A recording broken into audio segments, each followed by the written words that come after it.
Oscar, so last year you had what I consider to be the absolute best win of your career. It came a week before Canelo fought in Miami, I believe. Now here you are in probably the biggest fight of your career, a week ahead of Canelo fighting. Is there a different kind of energy when you and Canelo are in the gym at the same time training for a fight as opposed to Canelo just being around? Energy inside the gym, because in the gym we got great talent. I mean, obviously Canelo Alvarez, but we got other talents in there that we all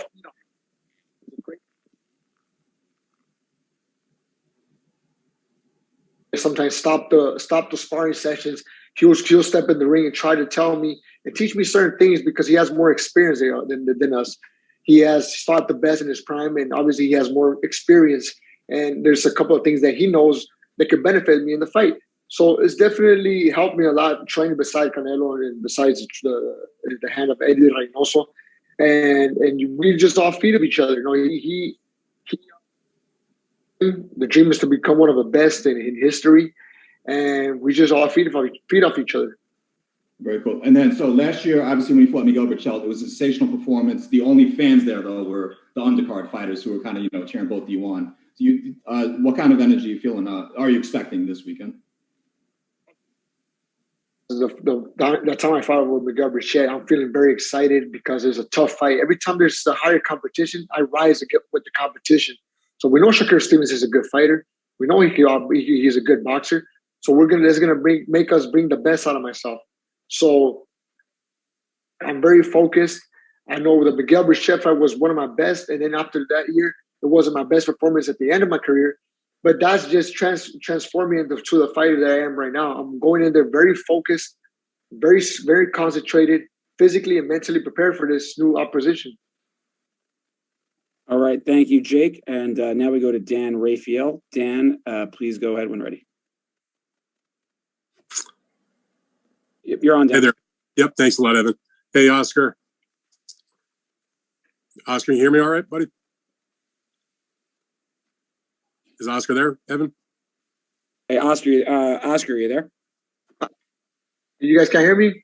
Oh, there we go. Your wireless headphones are cutting out a little bit while you're speaking, so maybe shut. Yeah, so shut the wireless headphones off, and then just go to the. Okay, I just took them off. I don't know if you guys can hear me. Much better, Oscar. Dan, go ahead, sir. Okay, thank you, Oscar.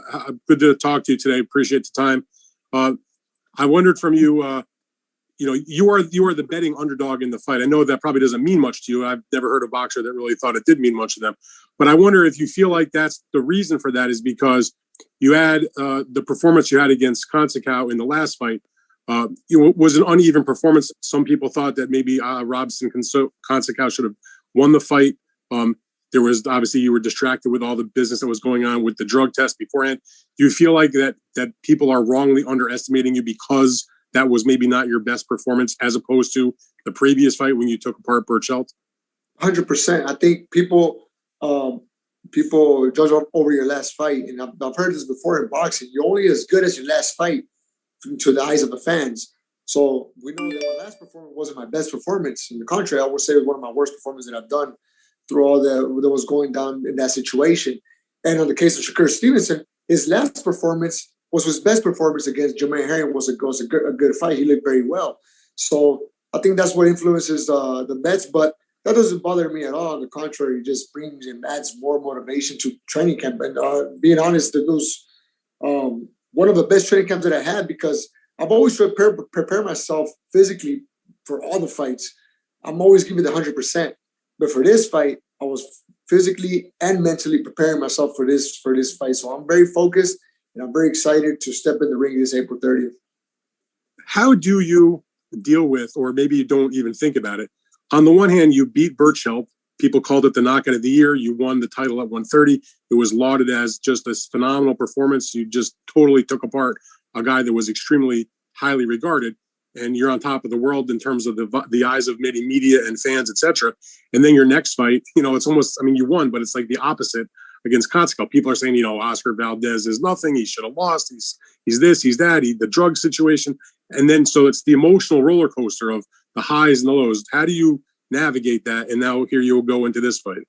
Well, I personally think that 2021 was a great learning experience for me because it started off high, and then it eventually turned out to one of my lowest I've ever been in my career. To all that being accused of the supplements that were being called a cheater, and then the bad performance that I did against Consensao. It was up very high in early 2021, and at the end, I felt like I was at the bottom, with all this criticism. But that only made me learn a lot of things. It made me realize that who really is beside me, and really made me realize that what the real importance of my career is. I shouldn't listen to other people and other analysis, just to be focused on the main thing, which is just win the fight and do my best. And that's what's made me the fighter that I am right now. Right now, I'm very focused. There's nothing out there that can bother me right now because I'm 100% focused for this fight. It's a fight of my career. It's a fight of my life. And I'm taking it very seriously. So 2021, I would say, was a great learning experience for me. Yeah, how's it going, mate? How's it going, Fred? Obviously, you got one of the best stables in boxing, including Canelo Alvarez and Ruiz and a few others. How much does having a good stable motivate you? Have you stay disciplined in the gym? It helps me a lot. Working besides someone like Canelo Alvarez, it's just amazing. It's just amazing because we all share the same dream, and I want to accomplish everything that he's already accomplished. I want to be one day unified, undisputed. I want to maybe go up in divisions, and that's something that I've always dreamed since I was a little kid. And you got this fighter in front of me, which is Canelo Alvarez, who's already done that. So it's obvious that he already knows the path. He already knows the ways. He's fought the best. So he has way more experience than all of us. So there's obviously a couple of things or two, one thing or two that he knows that we don't know, that we can use in the fight. So there's a lot of techniques that he steps in the ring with me. We don't necessarily spar, but he steps in the ring with me and he tries to teach me certain things that are going to help me the day of the fight. They're going to help me in tough situations that will help me get out of a tough situation or just help me just come out victorious. So it's definitely been a great learning experience working beside him.